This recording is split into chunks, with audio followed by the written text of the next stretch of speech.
Alright guys, getting started today with Magic 2015. We are actually going to play this game in this video. Last time I went over some tutorials just to give you all sort of a decent idea of what you should be picking as far as cards. We're going to stop by going to the options and settings and setting this game up. We'll keep it on Mage, it's not a big deal, we're just trying to play through the game to unlock all the cards. Take our audio down a little bit and then we will take the vibration off. Not zoom in played cards, take off the combat animation. You all can keep this on, it's whatever, it's just my preferences. Sorting by mana cost in my hand. Simplified targeting I don't like because it makes it to where I can't target myself sometimes, like if I want to deal 2 damage to myself, or there are various reasons that you would want to, like, you know, for instance, forcing your opponent to draw cards or something like that. It could help you out. Simplified targeting, basically they just automatically assume. So I'm going to take that off. Hold priority, I'm going to take that off. Browse entire library is for seeing the cards that you're playing through. For instance, if you search your library for a basic land, it will show all cards. I don't need to show all cards. You can if you have a very limited amount of certain things, like you know, a really big creature, something like that, and you want to know how many is left or something like that. You could do that. Take off order blocking automatically, because what that does is the computer assumes what you want to hit.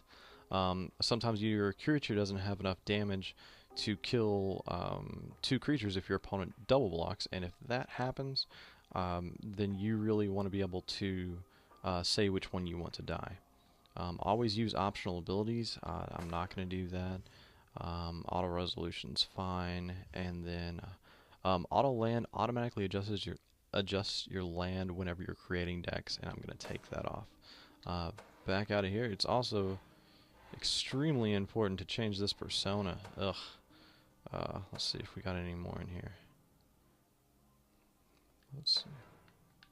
No, it's not letting me change. Alright, no big deal. We'll get to that later. We're going to start the game off. I chose to use the red-green deck. So, and I skipped the tutorial here, so, or well, I will be choosing the red-green deck, I believe.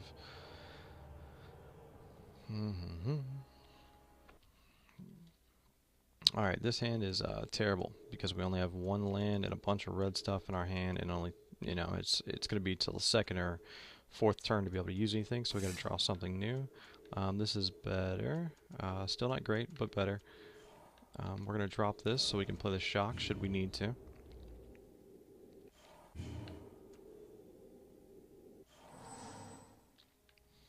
I don't have any early creatures here, so I'm gonna have to kind of play a late game idea. And you'll see where that Pitchburn Devils is not really good until late game.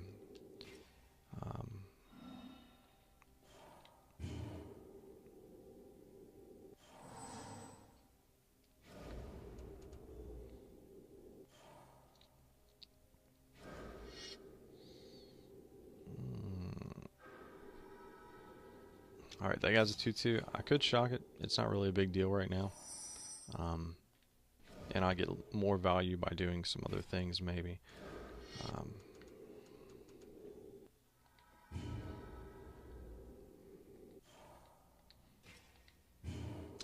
Summoning sickness. Your creatures can't attack the turn they come into play. They have to see one of your upkeeps, or beginning of your turns. If he's going to shock, I'm probably going to shock. Yeah, let's shock too. Let's keep this board even. It'll probably skip turn after that. Need a land. Don't have a land, that's okay. Advocates of the Beast is good. Seems like he's dropping 2/2 so far, and if I have a 2/3, I'll be doing better. I'll be getting better value out of my cards than he will.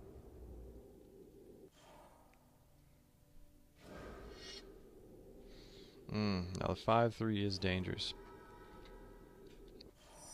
He has to attack with it every turn, so I can drop this and get ready for the block because I know that he's got to attack with it, or I can just use the Titanic Growth. I'm going to go ahead and use this. The only problem here is he may use some removal like shock or something like that to get rid of it. And if he gets rid of it, then my 2/3 is sort of there alone. And that's plan blocking with this guy.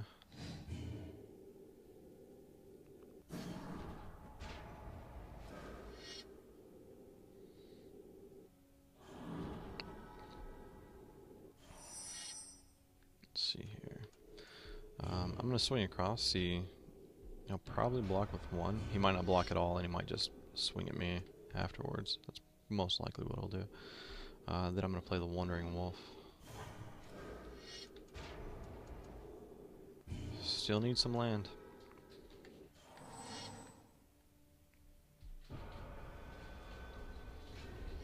Now I will not block this. Life is a resource. You know, there's certain times it's just not right to block. Hunt the weak.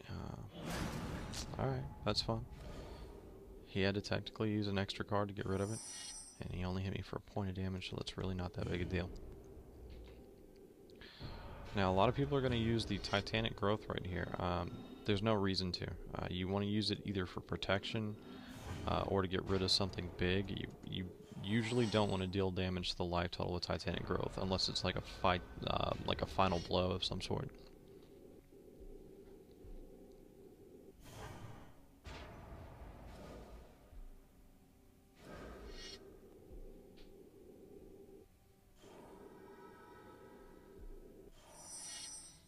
Alright, I'm going to swing in, and he probably won't block with that. I can't imagine that he will. And then I'll end up playing my Primal Hunt Beast. Hunt Beast can block the Goblin. I get a 1/1 counter from the Advocate of the Beast at the end of my turn. And this is that really good combination that I was talking about in the previous video, that I was saying that these two cards together, this guy's just going to get bigger and bigger and bigger, and he's hexproof, so my opponent can't target him. So it's something that there's not much in this game that can deal with that.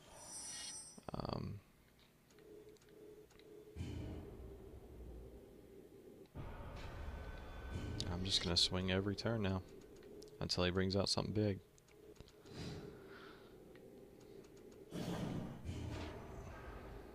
See, getting that token every single turn.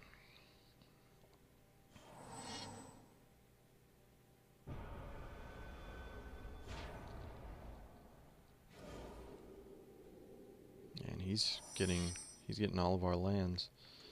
I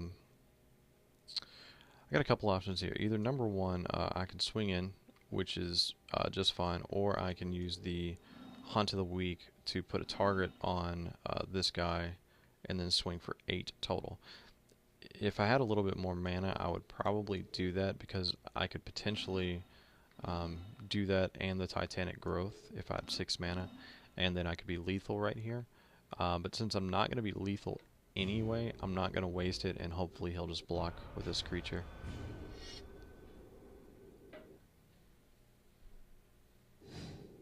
Yeah, see. I'm going to drop the Foundry guy, because there's no point in Foundry Denizen. There's no point in not doing it. And see, this Hunt Beast is just, I mean, this is to the point to where if he doesn't get something really big out really soon, he has no chance of being able to win. See, he has a Hunt Beast, but he does not have an Advocate. And even so, you know, he will be behind. Now, this is why this is so good. It has hexproof, so I can't use Hunt of the Weak and kill that guy.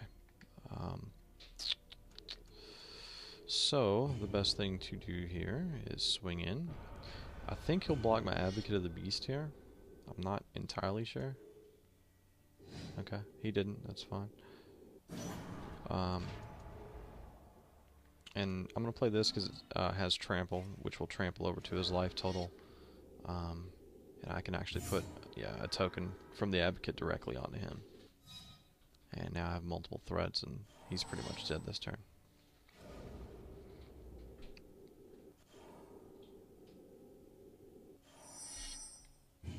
No point in playing anything else. I'm just going to swing in for lethal, and that'll pretty much do it.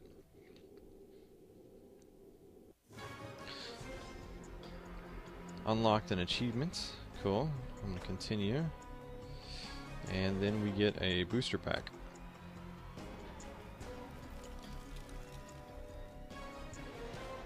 Alright, in the booster pack we get Fight a Titan. 7-2, and it pretty much has recursion. Basically every time this thing dies, it's going to come back out of the graveyard. This is a little mini tutorial to tell me how to do deck building. And that's a terrible idea, trading those. But I'm going to do it because the tutorial makes you do it. Crinkle's Command is a really, really good card. I'm going to actually go back and get that. Let's see. Decks.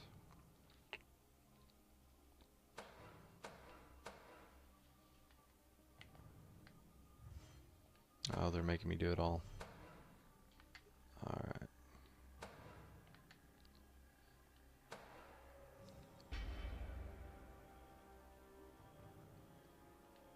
Alright, so I gotta personalize the deck name before it lets me do anything else.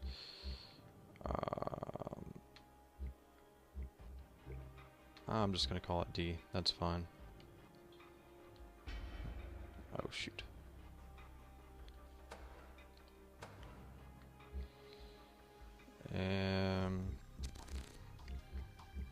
Let's see, red green, so R and G. See, they were upset that I didn't do it right. Now click OK instead of cancel this time. Crinkles is an early threat. That's why I like it. I like early threats. This thing's really late game. I mean, it's okay. It's just not wonderful. I'm actually going to go ahead and probably take out a Siege Worm, because for 6, this is probably more powerful than the Siege Worm. For 7, I mean, this is a 7/7 Trampler that gains me 7 life and draws me a card, is way better than a 5/5 Trampler. Even though this does have Convoke, I'm not pulling out a ton of creatures, so I think that's the right call.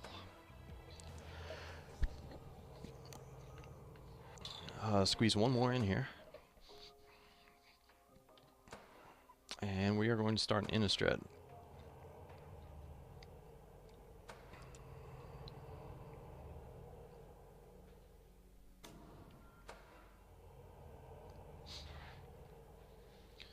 And we have a second turn creature, but we don't have a whole lot of creatures in this, so this is not a wonderful hand. It's going to take till turn 4 until I get decent removal, so I'm going to go ahead and pop this again. This is slightly better, believe it or not. I don't particularly love the 4/1, but I might be able to use the shock and get some stuff out of its way. And that's actually probably what I should have removed instead of the Siege Worm. I just kind of forgot about it.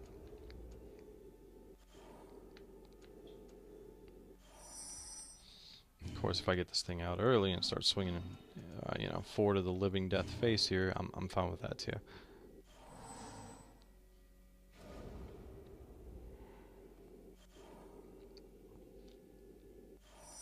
Cool, this might actually happen.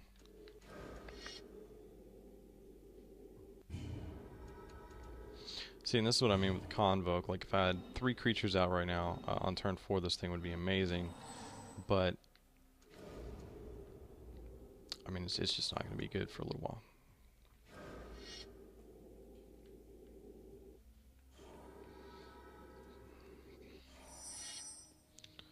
He's almost guaranteed to block this.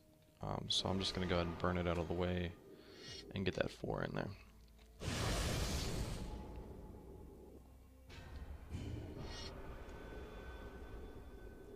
I need to kind of be ahead in damage with this, because I've got you know, 2 late game plans.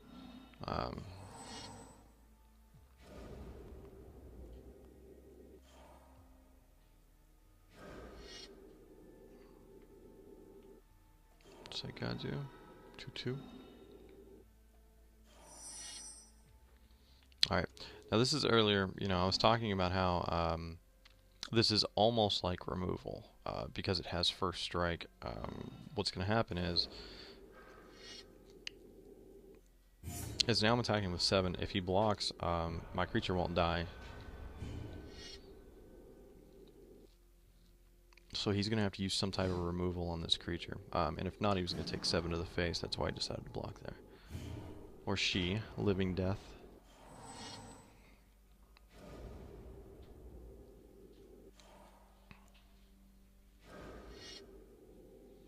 And it pretty much looks like this deck that I'm playing against is dropping nothing but creatures.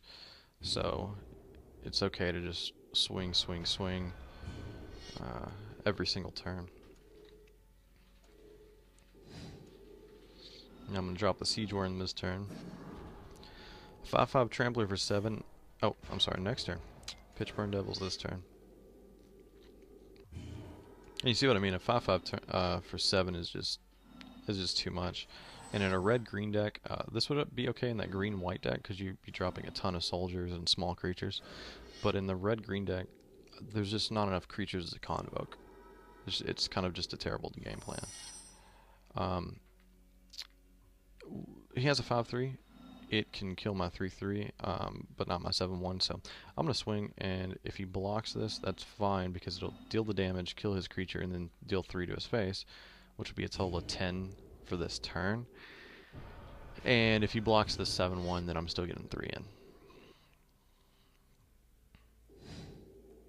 Yeah, 7's just a lot of damage to take.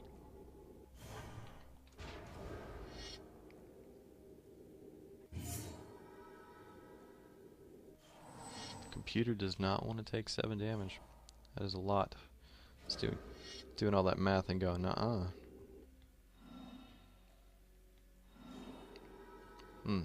So when this dies, it says destroy target land. So what kind of sucks about this is he's almost guaranteed to take my red. So it's really going to restrict me, but I'm so far ahead right now that it's just not going to matter. Now if he blocks the Pitchburn Devils, he's dead, so he'll block the 7/1.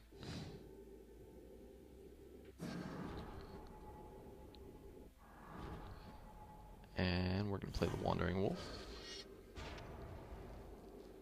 And we should have her dead here in the next couple turns.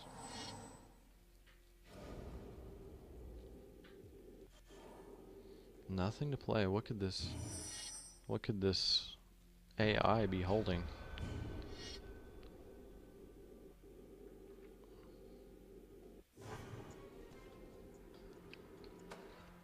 Alright, that's it. Opening the booster. And might manage my deck depending on what we got here. The Prey Upon is actually really good. Let's see. Let's go deck manager and see if we can work that Prey Upon in here. The thing is we have to maintain bigger creatures than our opponent. Let's see, in our deck there's only 1, 2, 3, 4, 5, 6, technically 7, 8, 9, 10 red creatures in that, so these 1/1s really are not that strong right now. It's not that they're not a good card. Actually, when you're playing a completely built deck, they're probably pretty good. But actually you should have more of a late game plan, or late/early game plan right now. Like right now the 2/2 is actually way better than this, so I'm going to switch this out for the Timber Guide. I could almost bring this in and give some of those creatures flying. That would actually make this 4/1 on turn 3 pretty good. So let's do that. Let's remove this out and bring this in for now. Now this being said, you know, these are not the best cards right now. You know, but later on these Foundry Street Denizens are really good, actually. But as of right now, the deck synergy, you know, the way that it's built, just doesn't have it. The main thing that we're doing here is just building big creatures. You can kind of see that from the, you know, 5/3, and then these guys, and then this saying that, you know, Titanic Growth that hit for 6 kind of thing. These build all of our beasts, and we have a ton of beasts in this deck. Let's see, we have these are beasts. They get bigger per turn.